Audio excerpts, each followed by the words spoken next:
Oke, assalamualaikum warahmatullahi wabarakatuh. Selamat kembali lagi. Selamat pagi, selamat siang ya. Kita kembali lagi pada pertemuan ke 9 ya. Nah, di mana pertemuan ke 9 ini pertemuan pertama setelah UTS kemarin ya. Nah, saya harap pada puas ya untuk hasil nilai UTS kemarin karena nilai UTS Anda juga nanti akan menentukan nilai akhir semester ya.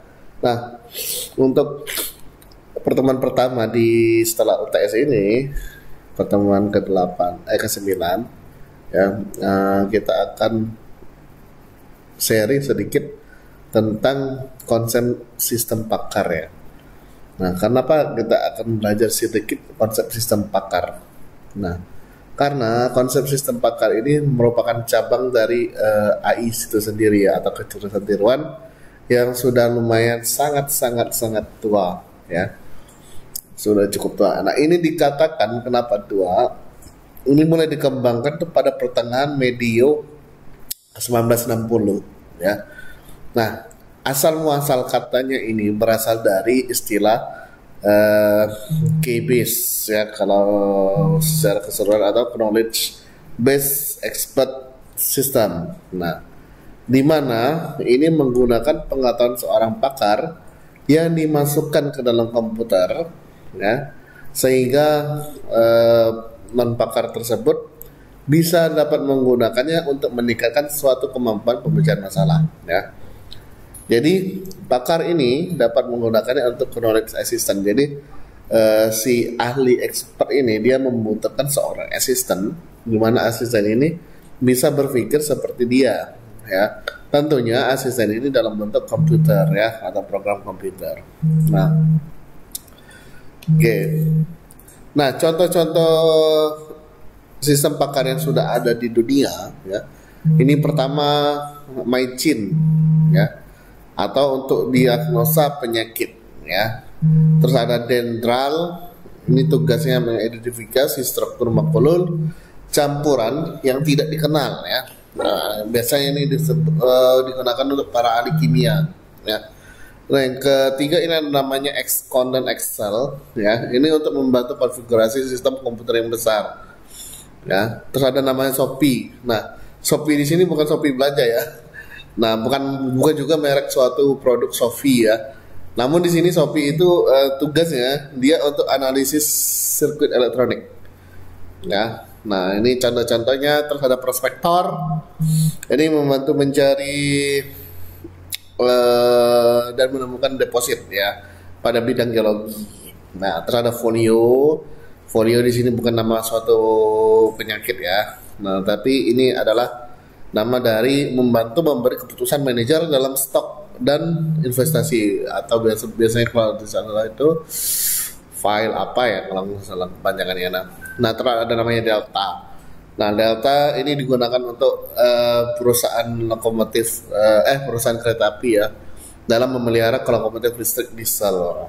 Nah, ini adalah salah satu contoh dari sekian banyak sistem pakar ya, atau kecerdasan tiruan. Nah, manfaatnya atau kelebihannya banyak ya. Oke, yang pertama tentu ini akan meningkatkan produktivitas, di mana suatu sistem pakar ini akan membantu suatu pekerjaan menjadi lebih produktif ya. Nah, yang kedua ini membuat seorang yang awam bekerja layaknya seorang pakar. Jadi kita yang tidak tahu, atau orang yang misalnya karyawan yang belum mengerti sama sekali, dengan menggunakan sistem ini dia akan otomatis kelihatan seperti seorang pakar. Namun tentunya ini akan mengalami pembelajaran ya. Nah, yang ketiga ini meningkatkan kualitas. Kualitas banyak ya, bukan hanya kualitas produk saja, namun kualitas kerja, kualitas manajemen dan sebagainya ya. Yang keempat ini mampu menangkap pengetahuan dan kepakaran seseorang. Nah, jadi ini nanti otomatis nanti sebagai pembelajaran ya bagi seseorang yang awam tadi, dia bisa menangkap pengetahuan dan kepakarannya dari suatu expert tersebut ya. Nah, lanjutnya terus dapat beroperasi di lingkungan yang berbahaya.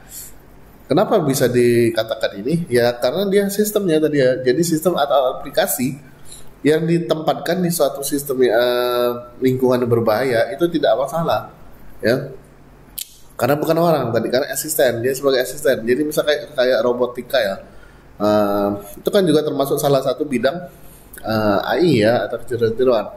Nah, di dalam robotika itu ada kepakaran juga ya, untuk mencari misalkan apa ya, mencari suatu proyektil peluru atau ranjau misalkan di media perang, misalkan di medan perang. Nah, itu menggunakan robot tersebut ya. Jadi itu otomatis manusia pun bisa dihindari ya. Jadi ini bisa digunakan dalam media yang sangat berbahaya sekalipun ya.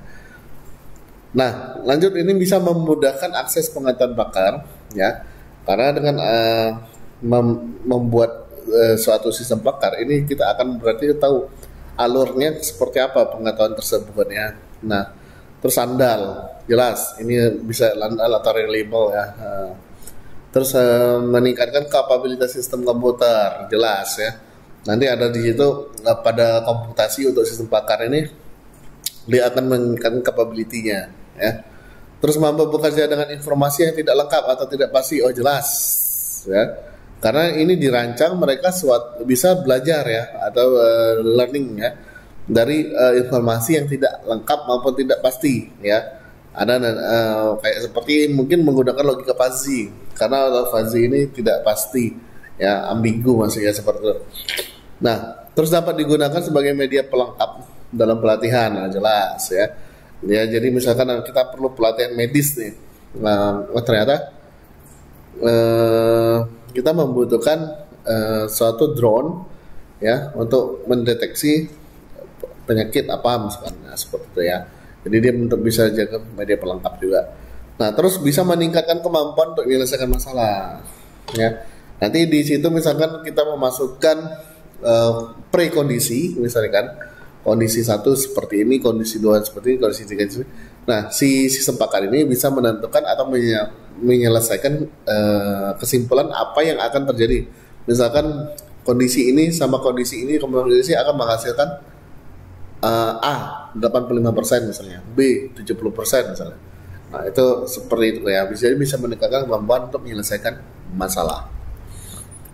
Nah, namun dari seabrek banyak kelebihan, adapun kekurangannya. Ya jelas ya, kurangnya kenapa? Jelas biaya mahal ya untuk membuat dan memelihara. Dari membuatnya aja itu untuk robotika lah ya, misalkan dari Arduino-nya, dari prosesornya, dari ini untuk lumayan mahal ya untuk suatu bot, untuk merancang suatu pergerakan saja misalkan. Maintenance-nya apa lagi? Jadi nanti misalkan ada Arduino yang kebakar atau meledak atau hangus, itu jelas kita akan beli baru lagi. Ya seperti itu. Nah, sulit dikembangkan ya, jelas sulit karena dia ya seperti kayak robotika ya kemarin. Kalau ini berdasarkan ini ya, bisa dikembangkan namun sulit ya, karena tergantung blueprint ya, dan ini hasilnya pun nanti tidak 100% benar karena dia hanya bisa mensimulasikan atau memprediksi saja, seperti yang saya bilang sebelumnya. Misalkan ada kondisi 1, 2, 3 dimasukkan, nanti hasilnya A berapa persen, misalkan B berapa persen. Oke, jadi seperti itu ya. Nah, di layar bisa Anda lihat ya. Di situ ada sistem konvensional sama sistem pakar ya. Jadi ada perbedaannya masing-masing ya. Untuk sistem konvensional biasanya informasi dan pemrosesan biasanya digunakan dalam satu program. Nah, untuk sistem pakar sendiri ini biasanya secara jelas dan mekanisme inferensi. Nanti bisa kalian baca ya. Nah, untuk karakteristiknya sendiri ya, ini terbatas pada domain keahlian tertentu. Yang kedua, dapat memberikan penalaran untuk data yang tidak lengkap atau tidak pasti. Nalar ya, logik. Nanti berhubungan dengan logik ya. Nah, terus dapat menjalankan alasan dengan cara yang dapat dipahami, terus bekerja berdasarkan kaidah atau rule tertentu, terus mudah dimodifikasi ya karakternya. Terus basis pengetahuan dan mekanisme inferensinya terpisah ya. Terus ada outputnya yang bersifat anjuran. Terus sistem dapat kaidah secara sesuai. Nah itu beberapa karakteristik ya. Nah untuk permasalahannya ya, itu ada namanya interpretasi ya. Ini masalah deskripsi tadi sedikit. Oke kita lanjut ya. Nah dalam memprediksi ya tadi kan interpretasi ya. Nah untuk memprediksi ini memperkirakan akibat yang mungkin terjadi itu dari situasi yang ada ya. Jadi permasalahannya di situ ya. Jadi dia memprediksi itu bisa tepat atau bisa enggak ya. Terus untuk diagnosisnya sendiri dia bisa menyimpulkan suatu keadaan ini berdasarkan gejala yang diberikan ya. Tapi kalau tidak ada gejala yang tidak diberikan, dia tidak akan bisa mendiagnosis ya atau menyimpulkan. Nah untuk desain ya dari segi desain dia melakukan perancangan berdasarkan kendala yang diberikan saja ya. Jadi berdasarkan masukan ya atau berdasarkan pembelajaran yang inputnya ya yang diberikan. Nah dari sisi planning ini dia hanya merencanakan tindakan yang akan dilakukan berdasarkan diagnosis atau prediksi atau interpretasi. Jadi ini ada permasalahannya dalam konsep sepakat ya. Oke. Nah terus dari monitoring ya ini membandingkan hasil pengamatan dengan proses planning. Terus ada debugging ini menentukan penyelesaian dari suatu kesalahan sistem. Nah, terus untuk dari sisi reparasi ya atau reparation, ini melaksanakan rencana perbaikan ya. Dia tidak bisa ya sebetulnya, hampir tidak untuk merancangkan perbaikan, tergantung lah ya untuk kondisinya seperti apa. Nah, terus ada instruction ya. Instruksi, dia akan melakukan instruksi kayak seperti diagnosis ya, debugging ya dan perbaikan kinerja. Nah itu permasalahannya dia agak untuk melakukan instruksi itu agak susah juga ya. Terus ada controlling ya atau mengontrol, dia akan melakukan kontrol terhadap hasil interpretasi tadi ya, dia bisa melakukan itu. Namun agak terbatas juga ya. Terus ada diagnosis ya, yang lebih banyak sih sebetulnya ke diagnosis ya. Terus ada debugging, monitoring dan perbaikan tingkah laku sistem. Nah untuk strukturnya seperti ini Anda lihat, ini ada dua dari lingkungan konsultasi dan lingkungan pengembangan ya, dari dua sisi ya. Dari pemakai atau user ini sampai ke basis pengetahuan atau knowledge base, dari adalah fact and rule ya, fakta dan aturan ya, di mana di situ ada knowledge engineer antar muka, dari pemakai ke antar muka langsung masuk ke nanti itu dari sampai mesin inferensi ini sama workplace itu masih dalam konsultasi ya, dalam lingkup konsultasi. Nah sedangkan ini dari perbaikan knowledge pengetahuan dari pakar ke knowledge engineer itu udah masuk ke lingkungan pengembangan ya. Oke. Nah itu saja hanya sebagai konsep sistem pakar. Kalau ada yang mau ditanyakan silakan nanti ditanyakan di Google Classroom ya atau di WhatsApp ya. Ini hanya sebagai materi. Nanti materi ini bisa Anda download atau Anda lihat pelajari berulang-ulang. Kalau ada yang kurang kurang paham silakan ya ke Google Classroom atau ke grup WhatsApp kita. Oke, itu aja yang dapat saya sampaikan untuk pada minggu pertama setelah UTS ini ya, minggu ke-9 tentunya. Kita ketemu lagi untuk minggu depan ya, di jam dan hari yang sama ya. Wabillahi taufiq wal hidayah. Wassalamualaikum warahmatullahi wabarakatuh. Selamat siang semuanya dan terima kasih ya. Thank you.